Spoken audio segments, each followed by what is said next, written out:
Hey everyone, you're watching Conversations in Pop Culture, and I am your host, Andrew Davis, and this episode is brought to you by my sponsors, Mixum Printing, the smarter way to print your projects. And I know printing your projects can be confusing and stressful, but Mixum is here to make it easy. From their instant code calculator, let you get as many quotes as you want for free, to their 24-hour customer service support. Mixum is here to make sure your printing experience runs smoothly from start to finish. And right now you can choose from a range of premium printing options and materials. And the company has also printed so many successful Kickstarter campaigns, a bunch of them you've even heard about on this very show. 47 Furious Tales is printed by Mixum. So that's a Sam Quinton's project, which is live on Kickstarter right now. So go back it, everybody. And he's not paying me to say that, but you should seriously go check it out. It's a great project. And they offer services in the United States, Canada, Australia, and the UK. And Mixum can print and reach your audience anywhere in the world. So if you're ready to print smarter, not harder, head over to Mixum.com. And right now, listeners of my show can drop my name, Andrew Davis, in the message tab of a current order to get a 5% discount on their first order. So that is Mixam.com. Again, type my name, Andrew Davis, in the message tab of a current order to receive a 5% discount on your first order. Also, I don't know about anybody else, but I like my comics to arrive in pristine condition. And I have an affiliate link for everybody to use from PCW Supplies. Use Pop Anime Comics to get 10% off your order at PCW Supplies. I also have a t-shirt up on Redbubble. And this is my Redbubble t-shirt right here, everybody. So you can go check that out. Links in the bio as well. I am a huge Gundam fan. So go buy my t-shirt. I need the money badly. And so without further ado, I have with me comic creator, first-time comic creator, Gage. Welcome to the show, man. I cannot believe you made it through that. I would have flubbed that up so hard. I've been doing this forever, though. I did my Kickstarter update, number 3, and it looked good, but I mean, even at the end, I flubbed it up. I'm not even going to tell you how long it took me to shoot that thing. I have been doing this stuff for 10 years, and then I spent another 10 years before that really in YouTube land. So I almost have probably close to about 20 years of doing stuff, and so I get it completely, but you got a lot of stuff going on, and as I stated, you're in the middle of your first Kickstarter with Godslayers. And So let's kind of catch everybody up in my audience of what Godslayers is, because I know what it is, and I better know what it is, because I've been on a bunch of shows where you've been on it, but for those who haven't heard about it, what is the basic story? So the basic story is that a group of heroes is going to resurrect a fallen enemy to help him, or to have him help them to defeat a demon who's conquering their world currently. And it actually, there's a lot of story. I have trouble stopping, so that's the basis. The beginning of the story. I promise. But obviously, there's a lot of stuff going on with it, and we're going to really get into it. But where did this idea come from? Because obviously, this is your first book, but you have somewhat of a storytelling background. So I've been game mastering role-playing games since 1994. And so I've been telling stories to people in person for years and years and years. I think my longest game ran 10 years and had upward of 60 characters by the time we were finished that had come through it as player characters throughout a world storyline. But Godslayers, I started writing as an anime. I got let go from a job in Dayton, Nevada, where they went bankrupt. And I took a month and I wrote 2 scripts. I wrote a script about teddy bear that fights monsters under the bed to protect a little girl named Horatio into the Under. And I wrote Godslayers as an anime script. So let's even talk about that, because obviously anime is big. I'm a big anime fan. We were talking off air about My Hero Academia and some other stuff. But what is that like to write it like an anime and then to sort of say, hey, let me rework it into a comic book? Because they're similar, and I think it's safe to say that comics, anime, I'm a huge wrestling fan, even that's a cousin of all this, and it's all in the pop culture sphere. But what is that like for you to sort of then say, oh, this might work better as a comic, or it might be cheaper as a comic? Well, to be fair, the reason I chose to do it as a comic was just because I met a great artist and I could do it myself. Trying to get something out as an anime and convincing other people they want to create your stuff is a nightmare. But I met a great artist, Mario A. Barraza, who drew my book, and we built a hell of a rapport. And I realized I could do it myself instead of waiting around for someone else to recognize something I thought was great. So, yeah, because it's very interesting because obviously I am a huge anime fan, and I understand that also producing a comic is just cheaper than producing television or producing an animated series. There's a reason why Avatar: The Last Airbender has continued in comics, because that comic book is 25 to 30,000 all said and done between writing and art. And right. An episode of Avatar: The Last Airbender is way more than $30,000.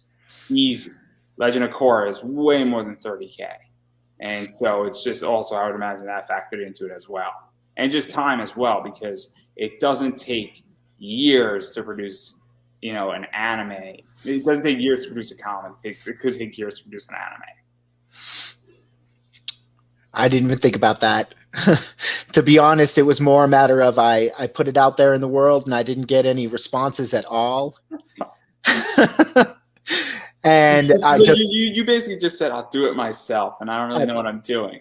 And I have no idea what I'm doing. Like I said, I jumped in head first, and like I said, I have great support. I have some great mentors who have taken me under their wing, but I dove in head first without even looking at how shallow it was. What is that like? Because obviously everybody jumps into whatever they're doing at some point without any knowledge or even the experience. But what has this been like for you? Because obviously you've come into comics and you sort of dove in first. And what has that been like? Because everybody has a different experience. And I know people who've had a really rough time coming in, and I know people who've had it easier. And then also I understand it from both the, I guess, corporate DC Marvel Image realm, and you're part of a corporation coming into it versus coming in on an indie level. And so what has that experience been like for you? Because you're not, Niobe Comics, you're not me, you're not Max DeVille. And, I could keep, you're not Sam Quinn. I could say those names because they're not going to get angry, who have years of experience doing this stuff. But what is this all like for you? Just on even a personal level, professional level, and being just new to terms. I mean, I didn't know what bleeding was, and I don't think you did either. I did not. I did not know that you needed bleed and cut lines for pages, but we've made those adjustments to our pages now. My artist knew that, and he was all prepared to do it, so that wasn't a big deal, but I had no idea. It's been a huge learning experience. I mean, at first it was just super fun. I'm sending my artist my storyboards, and he's drawing what I'm imagining. And Mario and I don't know what it is. He's just right on the level with me when it comes to what I've imagined and what my ridiculous doodles look like and what he produces. You've seen those, right? And then, so producing it was a lot of fun. And then I got ready to set up my Kickstarter, and I realized that I'm not tech savvy at all. And so that was a lot of really flabbergasted learning process. And then the promotion's been really tough for me. I'm kind of a private guy. If there's a group of people, I'm the guy that's standing in the back with a big grin on my face, nodding, yeah. But I'm not out there talking to people. And so getting out there and promoting it's been a whole nother world for me, like outside my comfort zone.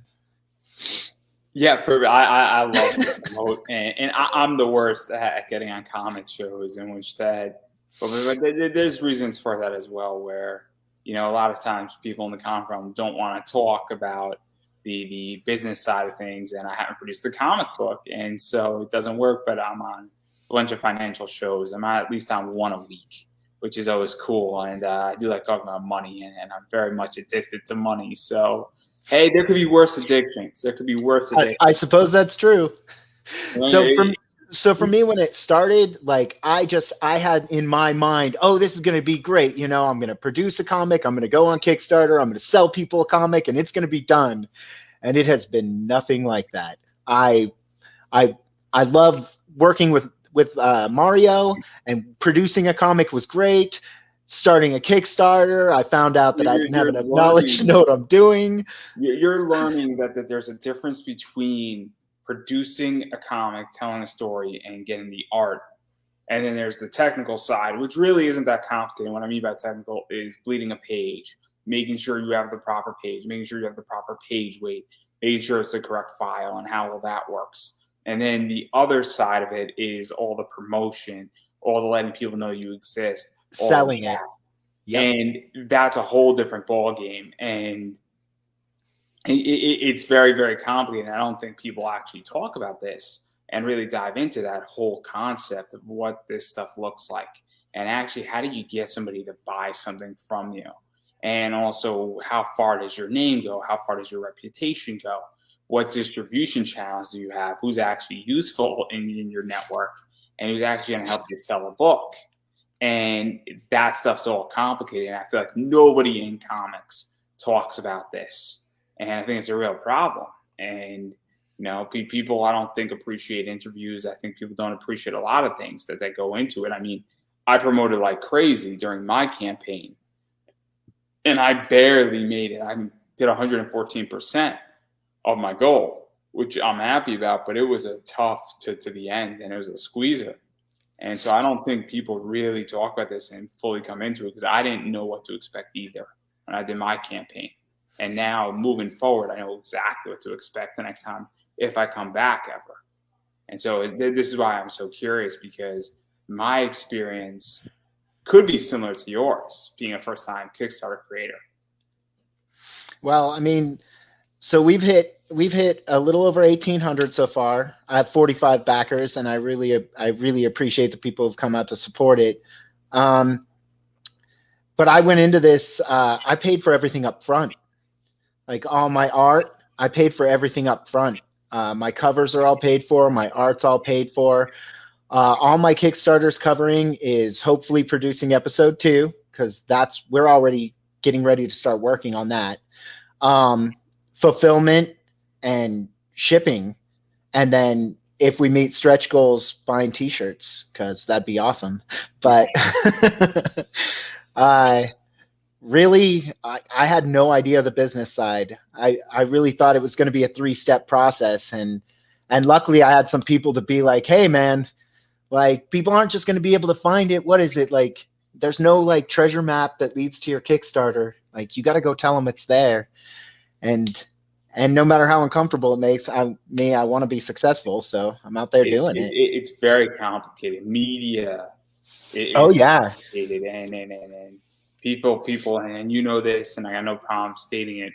I got attacked for media, and I'm just saying, media and finding good media, it is not as simple as people think it is. And people say, oh, there's a million shows out there. Yeah, there's a million shows out there, but can you get on them? And that's the whole question. It's like, now I'm starting to, as April's coming up, I'm getting a lot of requests, and I'm actually vetting every single request now. And I don't know who's going to be on my show, and people obviously find value in this stuff.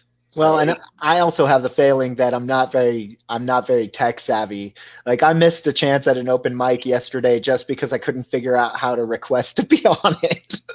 So I'm still learning a lot of the stuff that goes into even doing interviews and promoting and stuff like that. I'm 42 years old. Like, my access to computer was AOL, and then I had kids. I didn't get into computers and stuff like that. And so I only just got to where, like, my phone, I do a lot of my writing on my phone because I always have it with me, and it's a lot easier than carrying around. I used to carry like little notebooks around with me so that if I had a couple minutes, I could write stories in it, and now I just whip out my phone in the notes section or Google Docs and start writing, and I'm a prolific writer, like anywhere between 4 and 21 pages a week, easy.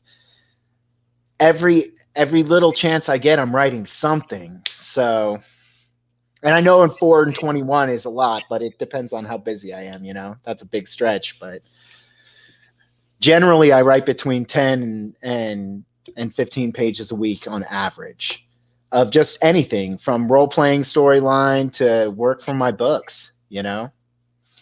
Yeah, I'm not that prolific. I'm a very lazy writer, but that's not the point. I'm also right now very much in my business, Well, and my house is filled with composition books.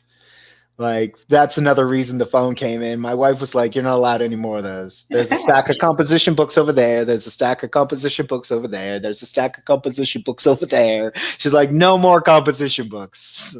Like, put it someplace else. Let me show you Google Docs."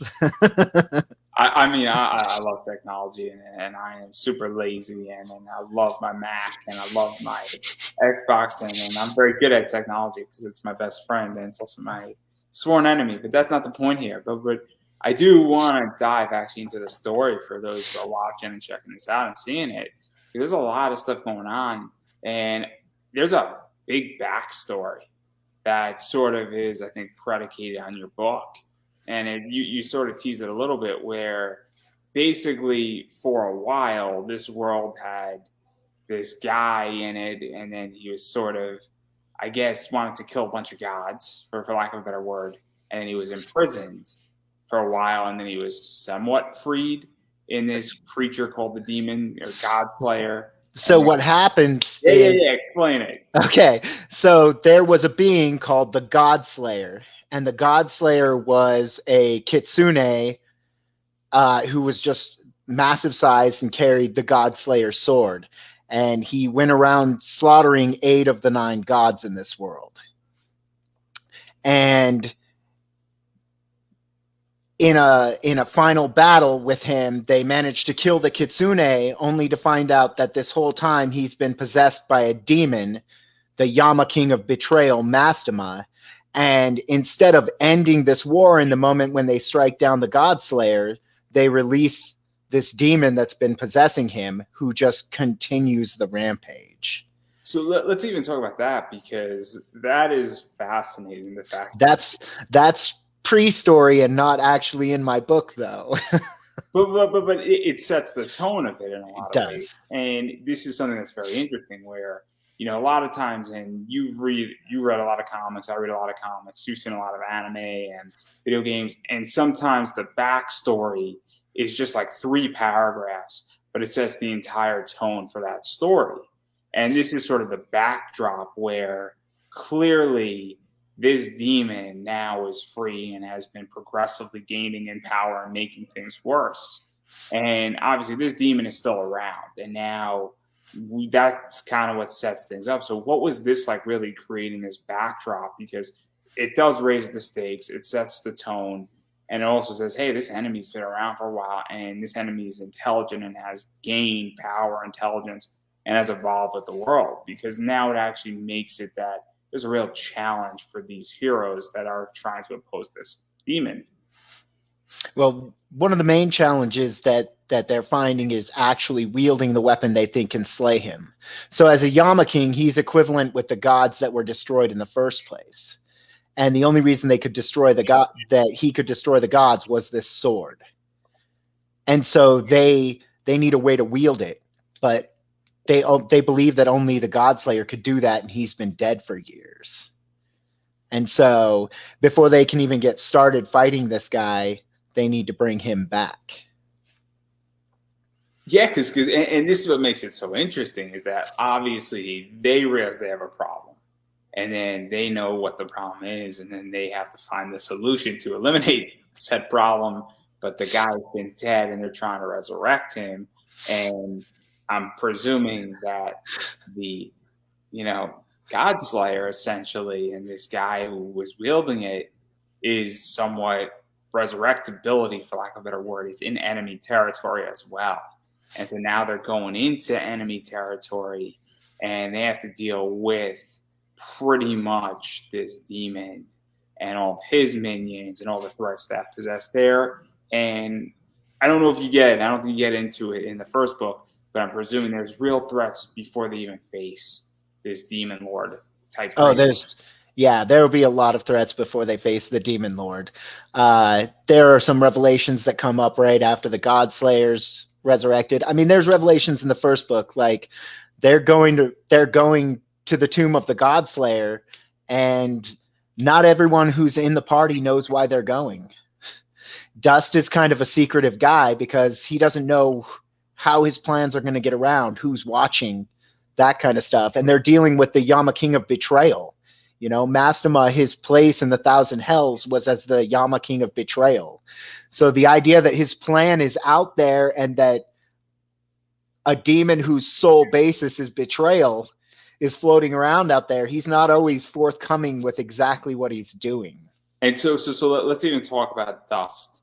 And hopefully I have this up, and I might have these slightly out of order. You know, that's not Dust. Oh, that's not Dust either. Oh, this is Dust. Okay, we got there, everybody. And if you're listening on podcasting, I'm sorry you can't see it, but this is Dust, and Dust is a sorcerer, very secretive. We don't really know exactly why Dust is doing what Dust is doing. We don't know Dust's full plan. We don't know if Dust is bluffing. And so what was this like really creating the character Dust, who's sort of the central character, is the leader of this team per lack of, you know, positioning, I guess. And what was this like really doing that? Because now we're really sort of saying, what we know, we think they're the good guys at the very least. We think Dust is a good person or a good sorcerer or a good creature, but we don't know too much about it as readers in the first issue. Nor does his party know. I mean, we don't even know what his party knows either. So Dust has a lot of layers for me. Like even before Dust's creation, my good friend Josh, he passed away a couple of years ago. He was like a brother to me, and we used to play D&D together.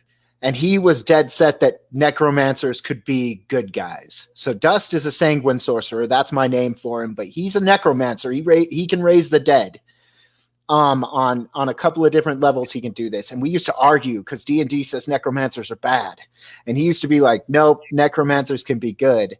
And out of that, Dust was born, like out of that argument. And after he passed away, I wanted a good necromancer. Just on behalf of him, and slowly he just evolved into this. He's got so many goals, and he's got this kind of teasing. What is the word I'm looking for? Spontaneous personality. You know, he's not all dark and brooding like you would imagine. You know, and creating him was just a lot of fun. I hope I can do him justice. I think I do him justice. And it's also very interesting because obviously he's worried about betrayal. He's worrying about who's listening in. And it goes to the idea that, well, I think Dust recognizes that this plan has to happen and we have to take out, you know, this demon in a lot of ways, but I can't tell everybody what's going on. And you're also keeping the reader in the dark a little bit, and it creates a very interesting story in a lot of ways of what you want to know. I mean, you know. Well, and there's more depth to him too. You know, he's got his own backstory and his own tribulations he's dealt with. When he returns home, that's going to be one of my favorite storylines. That's later to come in later episodes, but I mean, and then he's got his own goals for life. Like slaying Mastema is not his only goal in this. There's a lot more to it, and I'm hoping the readers just enjoy finding out what the hell he's up to. And then there's some other characters as well, you know, and we're gonna hit up. This is obviously Jericho, and Jericho I think is a seasoned, you know, warrior in a lot of ways. And what was this like really building out Jericho in a lot of ways? Because this is a unique group of characters that have come together. So Jericho's kind of my angry character who doesn't really approve of what they're doing. And he was actually there when the God Slayer was destroyed. That arm that he's got that's metal, he lost that in that battle that released Mastema on the world. And so he carries around a lot of resent, hatred, bitterness, and resentment, because it came with that battle being what it was, came with a lot of grief for him. And he's a general in the army now, and he does not believe they should be where they are doing what they are doing. Like, he wants to destroy Mastema, getting the sword. He was all for that, but he did not take into account a lot of he did not know what Dust was up to. and then another character in this party is Akara, and obviously Akara is sort of a demon, and I'm not exactly sure what Akara is. She's actually a Nezumi. She's actually a half-breed. She's half human, half Nezumi, and she's actually been friends with Dust for a very long time. And she's a little ninja. Her father is a full-blooded Nezumi, which is like a rat person. If you think anthropomorphic rat, that's kind of what he is.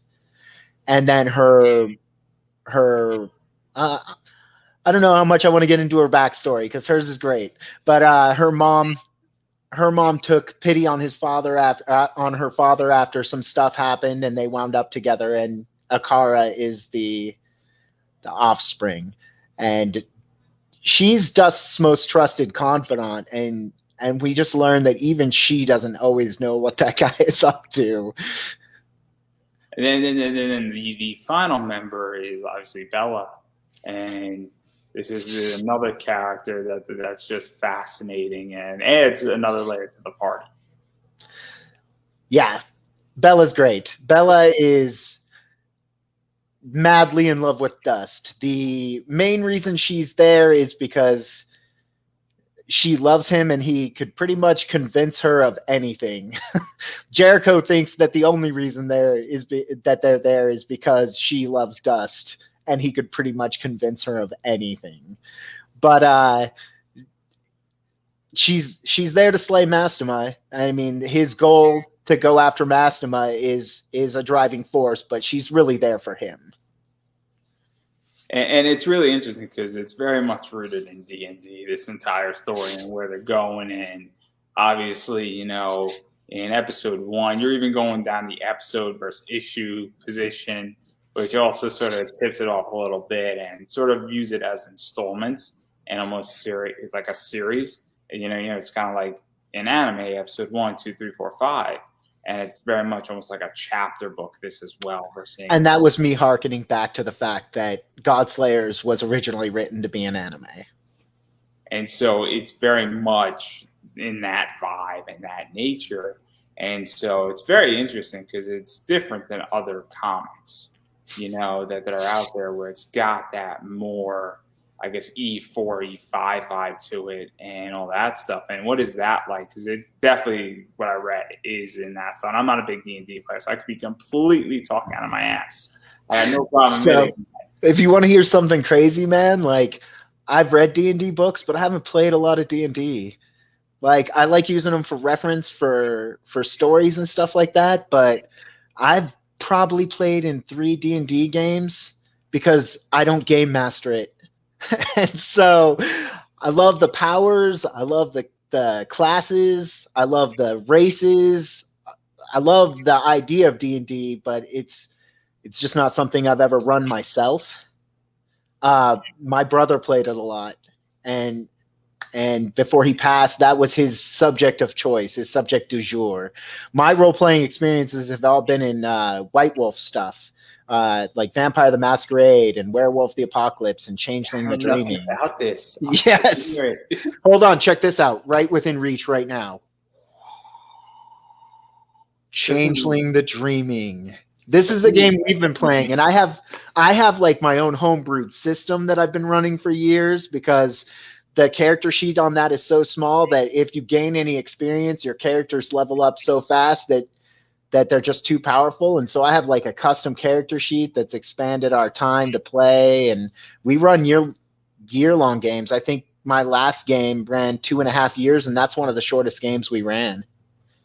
This is so interesting, and obviously I don't want to push too much further into the story because they're really going down this entire vibe and into enemy territory, trying to deal with your enemy and figure out the God Slayer and figure out how to kill.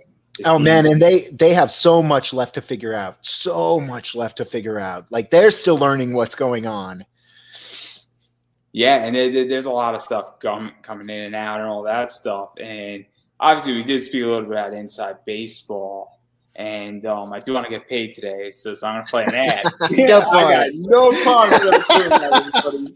Hey, man, it's your show. We'll be back in about 35 seconds, everybody. And then we're going to talk about rewards and some more inside baseball and all sorts of fun stuff.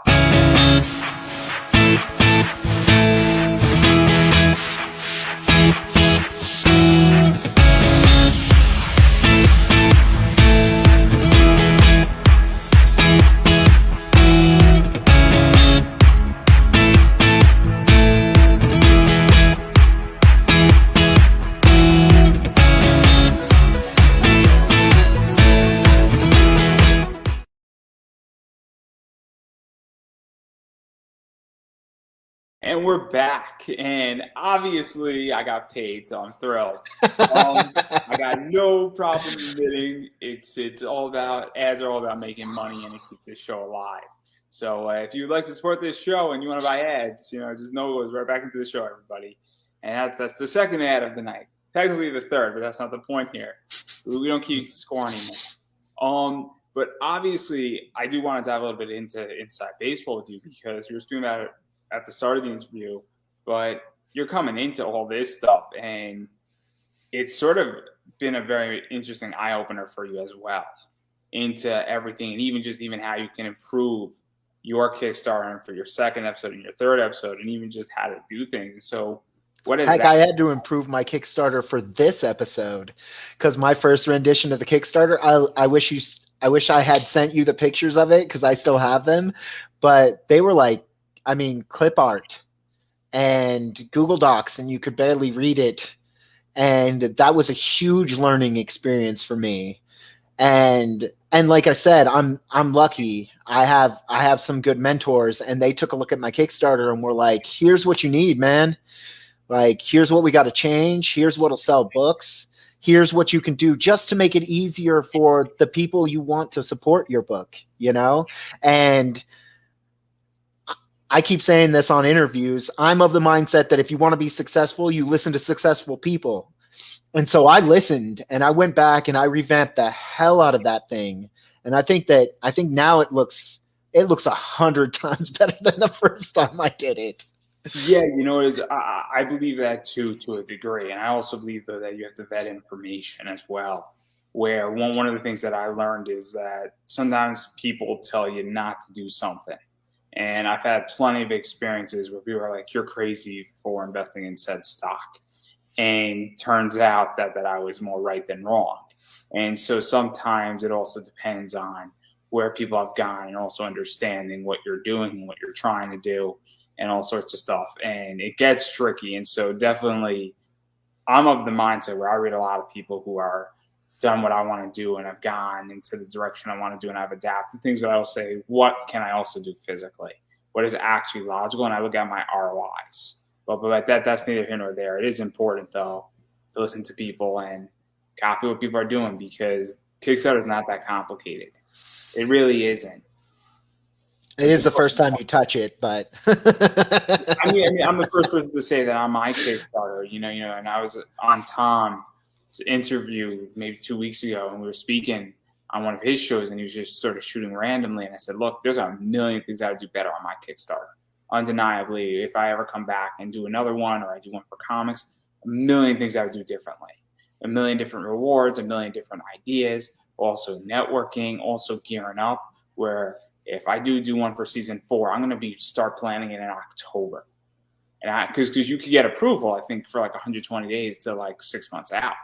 And that's a big game changer because if all of a sudden you have a big runway, there you go. But it's very interesting. So I'm actually curious because what was your opinion of Kickstarter before you came in to doing your project, and how has it evolved? Because that's a question that I think a lot of people who've been doing Kickstarter for a while, I don't think they can really answer that, because if you've done 20 campaigns, you're almost tainted now.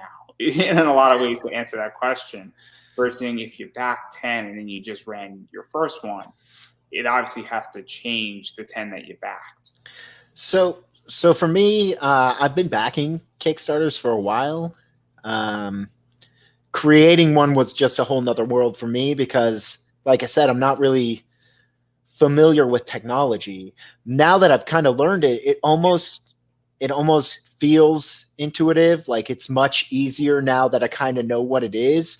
But getting in there and hunting and pecking to learn it with no knowledge of what I was doing was a lot rougher. I think that if I did another Kickstarter, there are things I would do better, but some things I would just do differently, you know? And especially for the preparation point of it.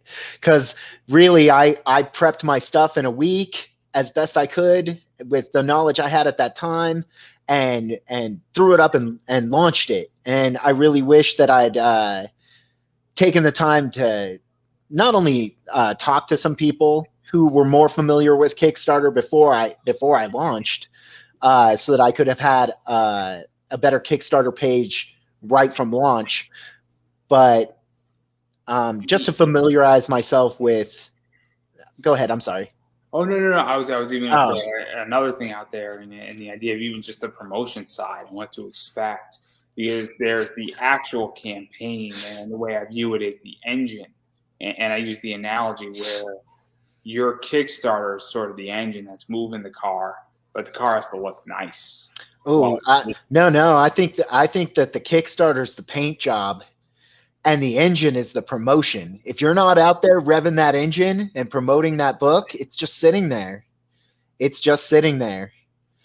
And I saw that, like, at first, a lot of the people that supported me were like my close friends and loved ones. And now that I'm out there promoting it, I'm seeing some other people coming in and getting interested. And that's what I was looking for. Fair enough. I mean, I view it slightly different, but I view it that, you gotta just get fuel into your engine in a lot of ways, and that promoting it like crazy and also convincing and also earning people's dollars, it's a complicated entity. Oh, and a big deal. Those of you that are out there and you're looking to get on podcasts or promote or stuff like that, man, be polite. Talk to people like you're standing in front of them. Don't just throw your Kickstarter at them. I got lucky. Like I'm a super polite person to begin with, but I've gotten some kudos from people who are like, "Hey, this guy, he didn't come at me with expectations. He asked for time, asked if I could make time, and he was polite, and you don't ingratiate yourself to anyone just throwing a Kickstarter at him. And so, like, make sure that you're personable." I mean, I'm gonna throw something out, and people might disagree. Running a podcast is not easy. It's not cheap. So if you can not necessarily do it up front, but if you can donate to somebody's podcast, or they have a product, actually buying somebody's product on their Kickstarter goes a long way. Or using their promo codes, and that's another thing too. Even liking and sharing.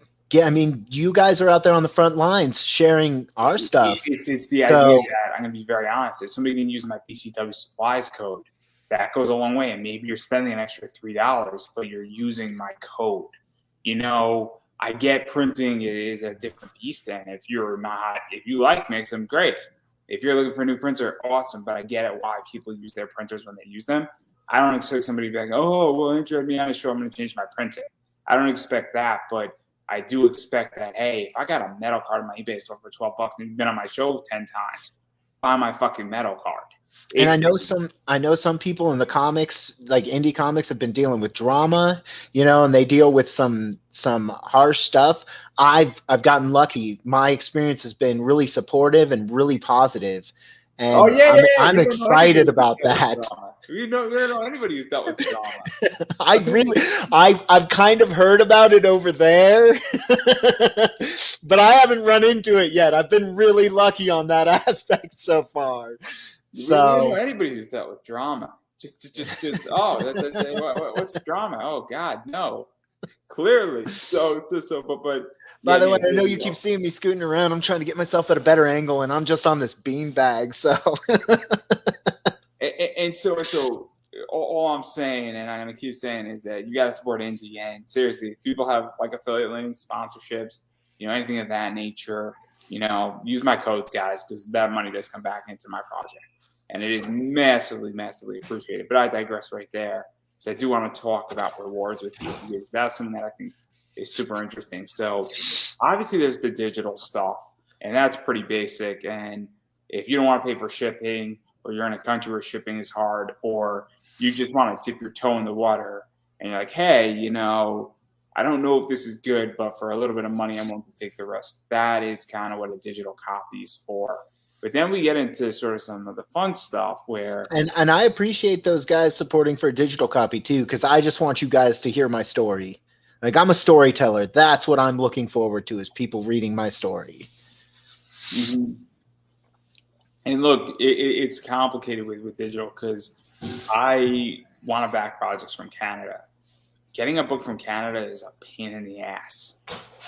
I mean, it is like $23 to ship it to the States, and it's not getting any cheaper anytime soon. So I completely get it, in which that I would rather, if I do a comic and someone's like, yeah, I like your book, but I don't want to pay the shipping. I'm like, I got a $5 digital tier.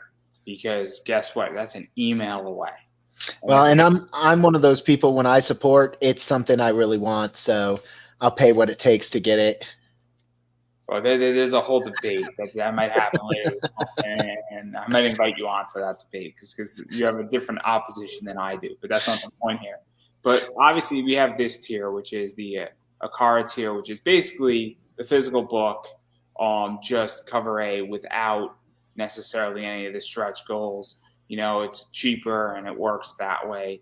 And then we get into the Jericho tier, which is the Greg Bo Watson cover with just all the stretch goals are included. And then we get into the Bell tier, which is the Courtney Rose Dam cover. I'm going to show that in a second, which this is the Greg O. Watson cover, right? No, that is the Mario A. Barraza variant cover. Yeah. So the artist who did my book, I asked him, hey, man, design a cover yourself. Like, no storyboard from me. I want to see your cover. And this is his cover. I'm getting ahead of myself.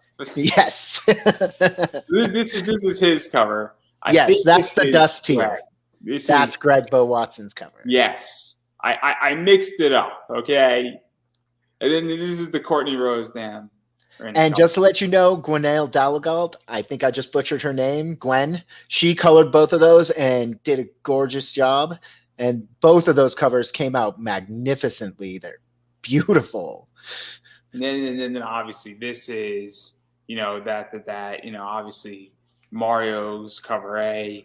And you can see, obviously that's out there.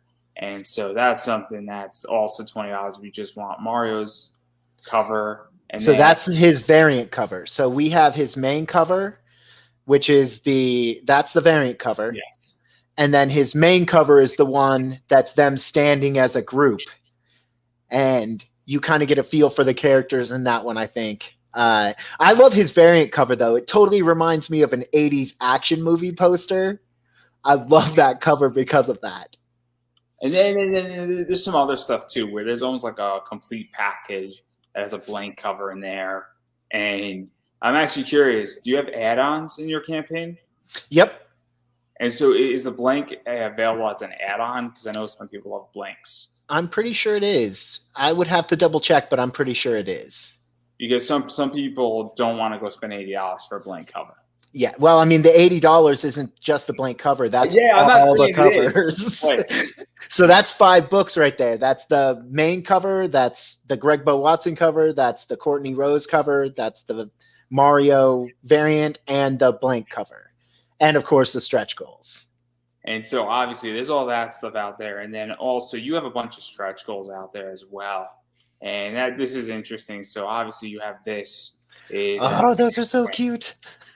Got your chibis and the chibi stickers and what's going on with that. So that's up there. And then at $6,000, you have like commentary with you just doing annotation work and sort of showing the thought process. It's just a PDF of all of the sketch work that I gave to the artist and my notes.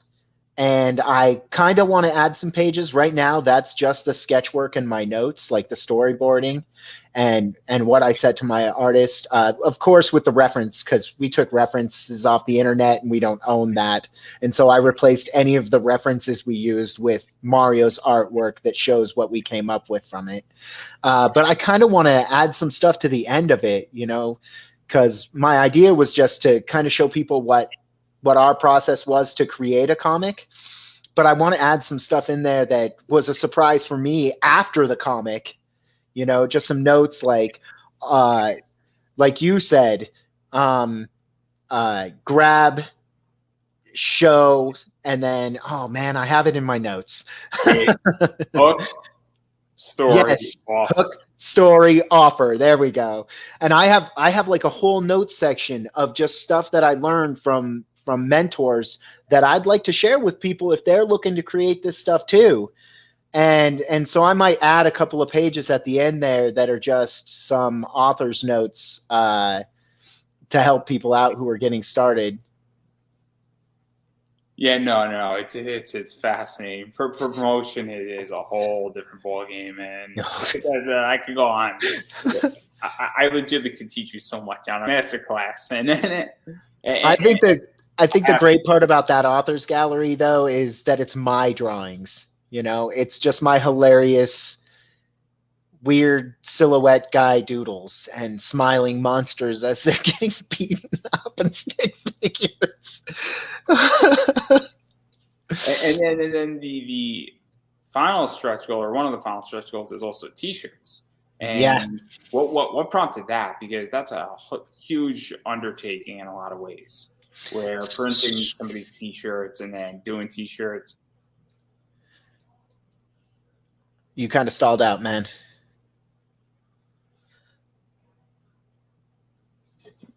So what I was saying is that the final stretch goal at $7,000 is all the T-shirt stuff. And yeah. So what prompted that undertaking? Because that's a big stretch goal in a lot of ways. So my wife knows someone that can help us with shirts, and so I got a pretty good deal on shirts. And then I designed a cover for some of the variant covers that I wanted to do, but my variant artists were just like, no, I do my own thing. Just send me some references, and I was like, oh, great! Like, I'd love to see what you do. And that's where Greg Bowe's cover came in, and that's where Courtney's cover came in. Is they picked the characters they like and did a cover with them.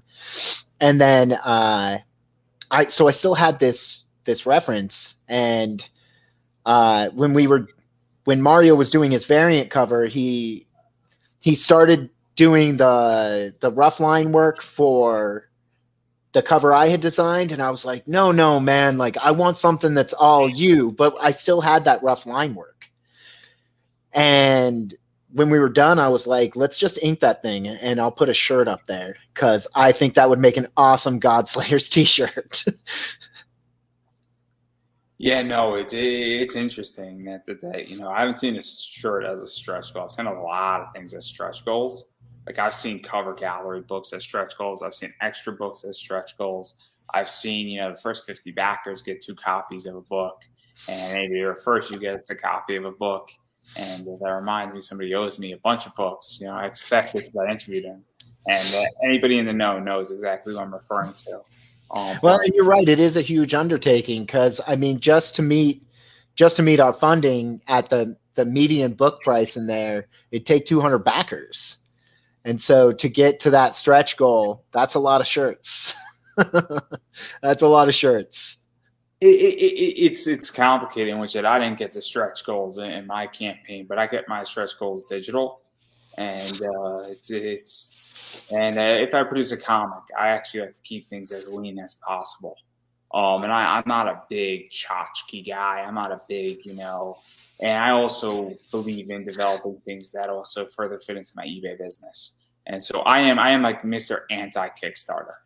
And because I like the idea of crowdfunding, but it has to fit a certain narrative. And I think it makes sense where it's my business, where I've been spoiled on the internet way too much on the eBay side and on product development almost, that like I want to make sure I don't burn down my whole finances, for lack of a better word. Well, and like I said, all of my art was paid for up front. So if we hit 7,000 as a stretch goal, I can put the money toward those shirts. Not only that, but I mean, I like it so much that whether or not I hit that stretch goal, I'm going to produce a certain number of them. And when I do episode 2, I may just release a limited add-on for them. So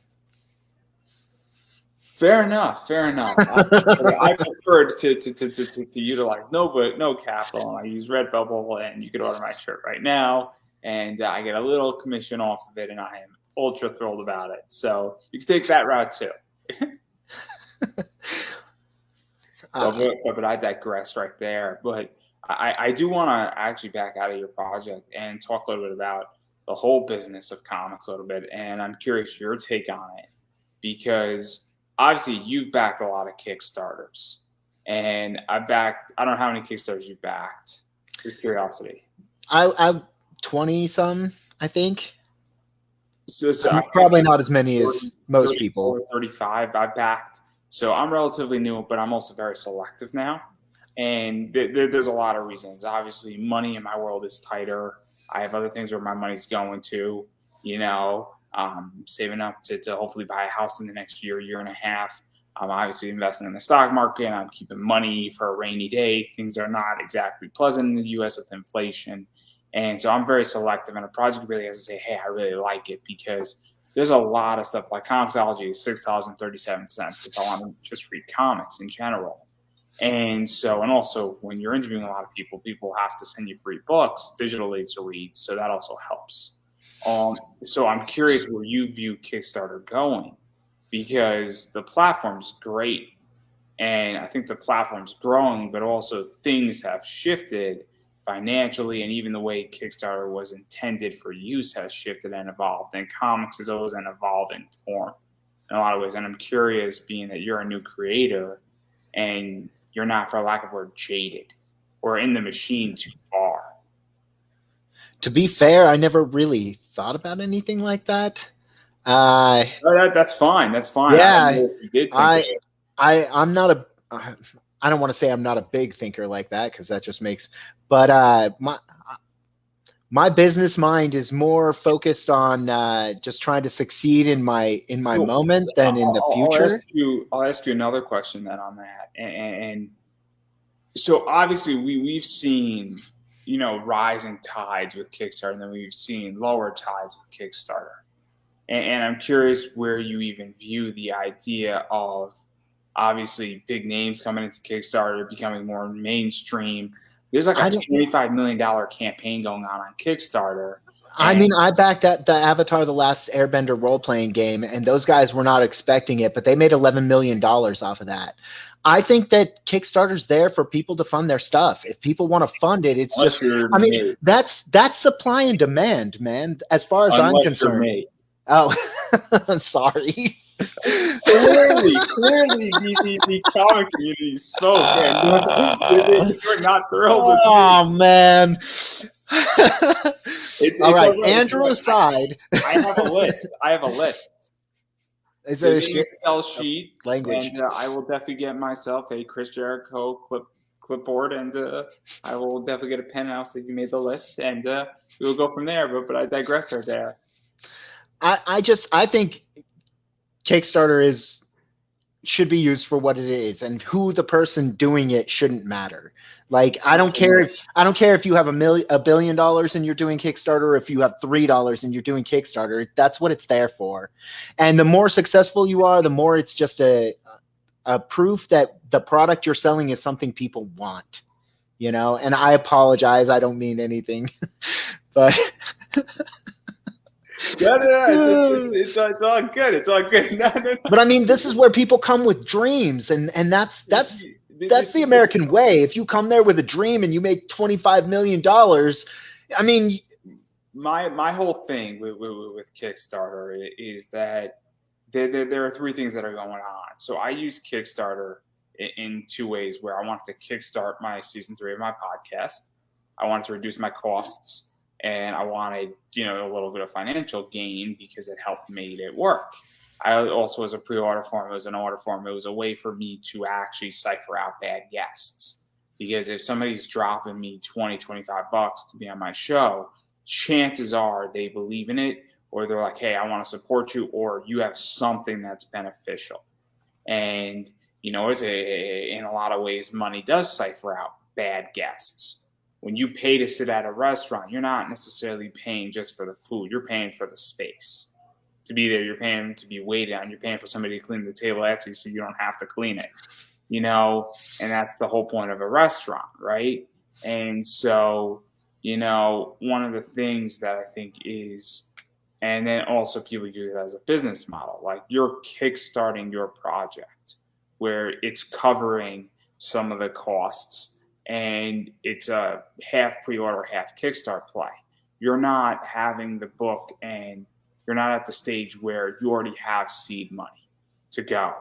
And then that's, part of your business model is to utilize Kickstarter almost as a pre-order form and almost as a PO order for a publishing house, which is what some people are doing now, which is what that $25 million campaign is in its height. And nothing against Brandon. I think good on him, right? But we got to call it what it is. That is a PO order for a publishing house, that Kickstarter. And anybody who says that it's not doesn't know what the fuck they're talking about. And good on him. He figured out a freaking way how to do it. And good on him. I mean, it'd be such an interesting interview to talk about that, but that's what it is. It's a PO order. But that's why I'm curious, because I'm obviously jaded in all this. And I was curious where you're at, because you're a lot less jaded than I am. I'm just starting out. So for me, that's the dream. That's the dream right there, is that one day you get on there and people are so excited to see your stuff that you fund like William Quinton did, where like Sam did, where it funds the same day you post it. Or I think Max did the same thing. For me, that's the dream. And so I can't, like I said, I can't ever look at anybody successful and think anything but way to go, man. Like, good on you, because otherwise I don't deserve success. I just can't do that. It's not in my heart, I guess. I don't know how to word it best. Yeah, no. I feel you. I'm slightly different, but I'm gonna hold my tongue. Well, you keep saying you're jaded, so maybe that's it. I'm just not jaded yet. Yeah, no. I mean, my experience is slightly different than everybody else's, where I am definitely still licking wounds. Well, and I try to come into everyone I come into to meet with or talk to. I want to make every one of those a positive experience too. I don't ever want anyone to walk away from me and be like, "Damn, I wish I'd never met that guy." It's not so the people who I'm licking my wounds from, and I'm very honest about it. They didn't back my campaign. So my goal is to make everybody who I interview and who supported my campaign and even supports the show post-campaign, to make them happy and make them feel like they gained something from the experience. And so as an individual, that's my objective. My problem is that I'm still licking wounds. And so maybe it's going to take a while, because what I dealt with in January was very much a violation. And I'm not gonna lie. Like, I know there are venomous people out there. There are some people out there who it's just their goal to hurt others. For those people, like, it's complicated though, because when somebody brings the fight to your doorstep, and it's like, what do you do? I close the door, man. I close the door. Like that's how I handle things. Like, I'm just that type of person where I don't want that venom in my life. I don't want to feel that in my life, and I don't want to carry it with me. So for me, I just have to close that door and let it go. Close the door. I'm just saying that when it comes right to your doorstep, it's not a very pleasant feeling, because you're like, what the fuck? I thought this was supposed to be fun. Like, well, not only that, but it changes the way you function. And again, you asked support from a community that you've been supporting, and hurtful people came out of the woodwork. changes the way you view things for a while at the very least. But obviously, there's a lot of good people still left in comics. But also, comics it's a weird business. Yeah. In reality, it's a very weird business because you have all sorts of people from all sorts of walks of life, and it's just an odd business. And also, when you're dealing with creators, I hate to say this, but sometimes writers and artists are not the most socially adept people either. And I mean, you've been to a con, right? And you ever notice an artist is an asshole to everybody? And it's not that he doesn't care. So the con I went to and had a bad experience at, I've been to 2 cons in my life. I went to Wizard World Con in Reno twice. Okay. The 2 people I met were, okay, so I met Dolph Lundgren and I met Kevin Sorbo, and neither of them seemed interested at all. It was like shake your hand, walk away kind of thing. And I was like, oh, these are people that not Dolph Lundgren, Lou Ferrigno. I apologize. That's my bad. And both of them were like, shake your hand and walk away. And I was like, oh, that kind of sucks. And then Barry Bostwick, the second time I went to Comic-Con, was there. They were doing, I think, the 30th anniversary of Rocky Horror Picture Show stuff. And my wife is a huge fan of Rocky Horror Picture Show. And I'm like, come on, let's go meet him. And she was way too nervous. And finally, I'm like, I'm just going to go get you a signed copy of the Blu-ray. And when I got up there, he was all excited and talking to me and stuff. And I'm like, yeah, I can't believe my wife's too nervous. And he's like, you go get her. You go get her. And like he signed her Blu-ray. It says, damn it, Brenda, I love you. And he's like, I'm here for you guys. Like, you guys are the reason I can do this. It's very complicated where that's just sometimes how it goes, where some people just they don't want to be there. It's the same thing with some guests. Like, if I guests who like you can tell they just don't want to be on my show. It's like the weirdest thing in the world. I'm like, why would you do it then? Yeah, right. Like, why would you agree to do something if you didn't want to do it? Like I've done interviews at 6 in the morning. I'm like, bro, give me like 10 minutes. I just need to drink my monster. It's 6 in the morning yet? No worries. You could take 20. And then like I'm drinking my monster. I'm like, I'm getting awake. Give me like again. But like I'm excited. It's a weird industry, but you and me could talk after all about this before we burn through everybody's name and make you and me both get canceled. But I do want to give you a chance to self-promote yourself, because obviously you got a lot of stuff going on. Obviously, God Slayers is out there. So where can people find God Slayers? Where can people actually back the campaign? Where can people share out the campaign, go see the campaign? Where can people bother you? Where can other podcasters check you out and book you on their shows and all that fun stuff? You can find me on Twitter at Gage_the Wolf. And you can find me on Facebook at Gage the Wolf. And you can find Godslayers on Kickstarter right now. It's under Godslayers Episode 1. And I'm posting about it all the time. So, and feel free to hit me up. I like questions and I love talking about my stories. So, and I'm a lot less nervous if I'm writing to you than I am if I'm on camera. So. Oh man, I'm the complete opposite, but that's not the point.